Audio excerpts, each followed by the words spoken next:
Hey hi, நீங்க bright to பியா? அப்போ இந்த வீடியோ உங்களுக்காக தான். எல்லாருமே ஸ்கின் கேர் என்ன பண்றதுன்னு தெரியாம பயங்கர கன்ஃபியூஷன்ல இருப்பீங்க. ஸோ ஸ்கின் கேர் அப்படின்னோடனே நிறைய பேர் யூடியூப் சேனல்ல வீடியோஸ் பார்த்தோம். என்னோட ஃப்ரெண்ட் எதை ரெக்கமெண்ட் பண்ணா அப்படின்னு சொல்லிட்டு நிறைய ப்ராடக்ட் வாங்கி ஃபெயிலியர்ல தான் முடிஞ்சிருக்கும். அதுக்கு ரீசன் என்னன்னா, உங்க ஸ்கின்க்கு என்ன மாதிரியான ப்ராடக்ட் ஒர்க் அவுட் ஆகும்னு உங்களுக்கு தெரியாம இருந்திருக்கும். அதுக்கப்புறம் எடுத்தோடனே சீரம் போடுறது, எடுத்தோடனே ஆக்டிவான ஒரு சில விஷயங்கள் யூஸ் பண்றதுனால ஸ்கின்ல நிறைய இஷ்யூஸும் வருது. ஸோ பேசிக்கான ஸ்கின் கேர் பத்தி தான் நம்ம இந்த வீடியோல பார்க்க போறோம்.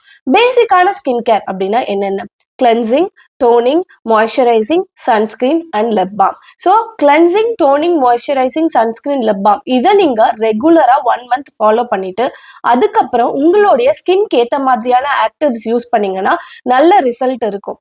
இது தெரியாம நம்ம என்ன பண்ணிட்டு இருக்கோம் அப்படின்னா இந்த ஃபேஷியல் பண்ணா கல்யாணத்துக்கு முன்னாடி நல்லது, அந்த ஃபேஷியல் பண்ணா கல்யாணத்துக்கு முன்னாடி நல்லது அப்படின்னு சொல்லிட்டு நிறைய ஃபேஷியல்ஸ் தேடி போயிட்டு இருக்கோம். ஸோ ஃபேஷியலோட ஸ்டார்டிங் ஸ்டேஜே இந்த சிடிஎம் ப்ராசஸ் தாங்க. ஸோ இதை பத்தி இன்டெப்தா உங்களுக்கு தெரியணும் அப்படின்னா மறக்காம என்னை ஃபாலோ பண்ணிட்டு இந்த ரீலை உங்களோட பிரைட் டு பி ஃப்ரெண்ட்ஸ்க்கு எல்லாருக்கும் ஷேர் பண்ணி விடுங்க.